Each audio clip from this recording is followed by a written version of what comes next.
14 years ago, I was in art school, and this is the straightest line I could draw. This was doomsday. This is the destruction of my dream of becoming an artist. Today, this is the straightest line I can draw. So nothing's changed, right? Except that everything has changed. The shake developed out of a single-minded pursuit of pointillism, just years of making tiny dots. I'd hold the pen tighter, and the dots used to look like dots, and then they eventually looked like tadpoles. And so I would continue to hold the pen tighter, and my hand would still shake, and I'd hold the pen tighter still. And this eventually caused so much pain and joint issues, I had trouble holding anything. I left art school, and then I left art completely. A few years later, I just couldn't stay away from art. I got back into it, and I went to a neurologist this time to have the shake checked out. And I was quickly diagnosed with permanent nerve damage. And he took one look at my squiggly line and said, well, why don't you just embrace the shake?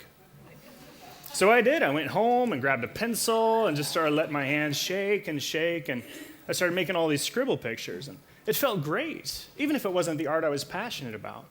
But once I embraced the shake, I realized I could still make art. I just had to find a different approach to making the art that I wanted. So I began experimenting with different methods where the shake wouldn't affect the work. And I discovered if I worked on a larger scale with different materials, my hand wouldn't really hurt. I went from having a single approach to art to an approach to creativity that has just completely changed my artistic horizons. This was the first time that I realized embracing a limitation can actually drive creativity. And I wondered, could you become more creative then by looking for limitations? What if instead of painting on a canvas, I could only paint on my chest? Or what if instead of painting with a brush, I could only paint with karate chops? Or what if instead of making art to display on a wall, I had to destroy it? This destruction idea turned into a year-long project I called Goodbye Art, where each and every piece of art was destroyed after its creation. By limiting my theme to destruction, I let go of the tangible outcome and saw new possibilities where art didn't have to be tangible or serious or permanent. In the beginning, I focused on forced destruction, like this image of Jimi Hendrix made with over 7,000 matches. It burned in 1 minute. And then I opened it up to new things where art was destroyed by itself.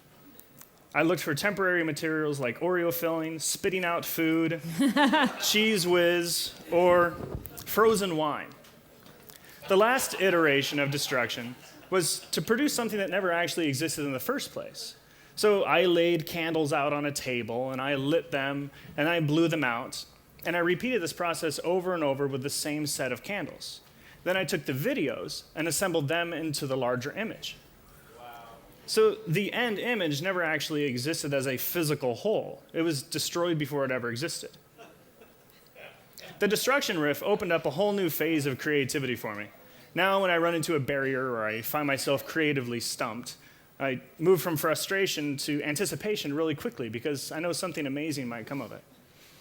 We live in pretty unpredictable times, and our ability to create is the most powerful tool we have to attain security. Limitations may be the most unlikely of places to harness creativity, but perhaps one of the best ways to get ourselves out of ruts, rethink categories, and challenge accepted norms.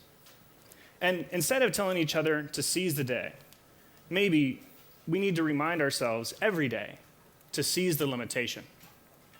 Thank you.